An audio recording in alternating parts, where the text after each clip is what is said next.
course, tomorrow, I don't know if these names will be the same because of the debate last night. Almost every day, by the way, Barack Obama is number one. Like, for someone to knock off Barack Obama in the world news is like very unusual. So the fact that it was Trump and Cruz, obviously that was from the debates. So, we'll see if there's something interesting tomorrow too. Well, you're guessing Obama will be back on top tomorrow. I'm gonna bet, like, if I had to bet within a 24-hour cycle, the president will probably be back as number one. He almost always is. Okay. So it would take something pretty big to move him off.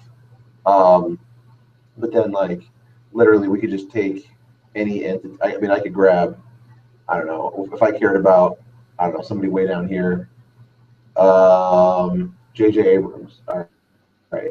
If I grab Abrams and pull them up here, then the entire world changes, and now I can see, like, every other person that's mentioned with J.J. Abrams, every organization, every place, and of course it's Hollywood and Los Angeles and blah blah blah. Like, this is, and then probably 1,000, reviews of Star Wars. Yeah. So yeah, it looks pretty powerful. Yeah, no, it's definitely cool. Now, I wonder with the trend graph. Oh wow! So you can see when the embargo for J.J. Abrams ended for the Star Wars reviews. You see that little peak up Yeah, there? I'm trying to read. So Wednesday at like 5 a.m. or something. Yeah, probably Wednesday at Wednesday at like 3 a.m. or something. Probably some strange. Yeah, this is probably something where, like, Australia had the embargo lifted, and then, like, as different geographies had it lifted, so people could actually talk about the reviews. And the Monterey Herald, the Antigua Observer, yeah, that makes sense. So cool. All right, rock and roll, man. Well, this looks like it's all going to work, and I'll be online, probably 15 minutes before the talk tomorrow, just so that we can get all set up. So let me ask you a question. We normally we like to record these with, of course, with the presenter's consent, and then make the recording online for people who missed it. And of course, we understand that if you don't want to do that, if there's stuff in here you don't want out, on a recording. But I wanted to put that out there to get your thoughts on. No, that's fine. I'm glad you mentioned it, because that way I won't talk about stuff like pricing.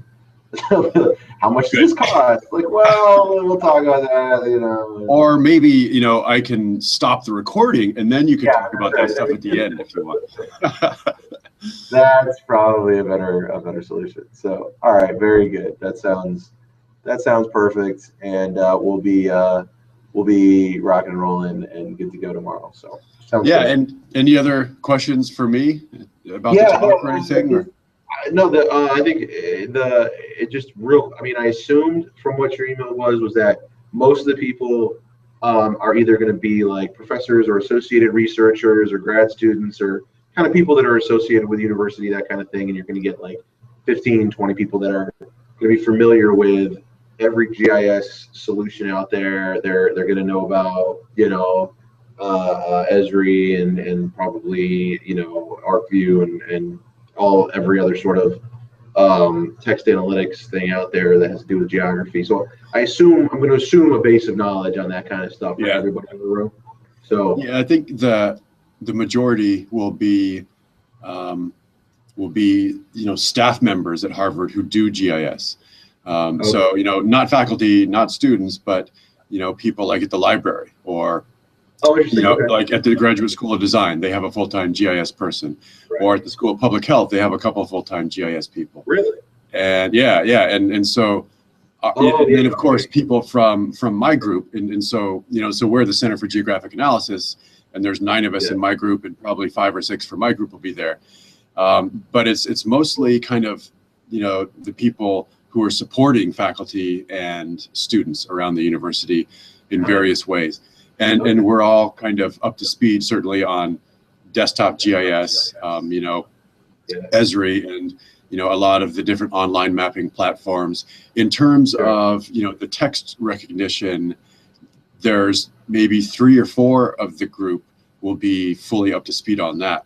So you know, you might want to go into detail about what that's about. Everyone's familiar with geocoding for sure, taking a list of addresses and doing that, but not everyone really does this geocoding of unstructured text a lot, except for a couple people at the library and then one guy here at the CGA, who really are into it and are looking to basically evaluate, you know, your product and hear from you to see if it's worth, you know, pursuing as something to get involved with down the road.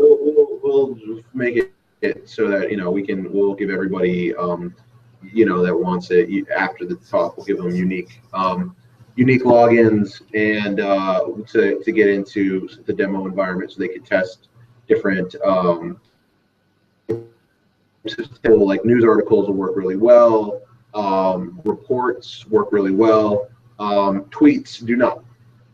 You know, so if you're looking to geotag Twitter, it's the best in class, but I wouldn't make like targeting decisions based on, you know, and to be clear, like when you're dealing with like the intelligence community, that's what they're making those kinds of decisions. You're like, all right, don't do it, because for the other kind of intelligence, absolutely, you know, we have 90% confidence and whatever. For these, I don't know what to tell you. There is no solution. It's not like it's you know, you can't until a computer can think like a person.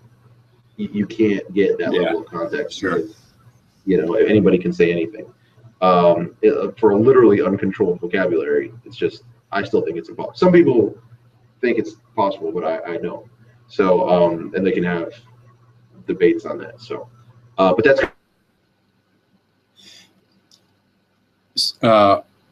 So you cut out there. I think we have.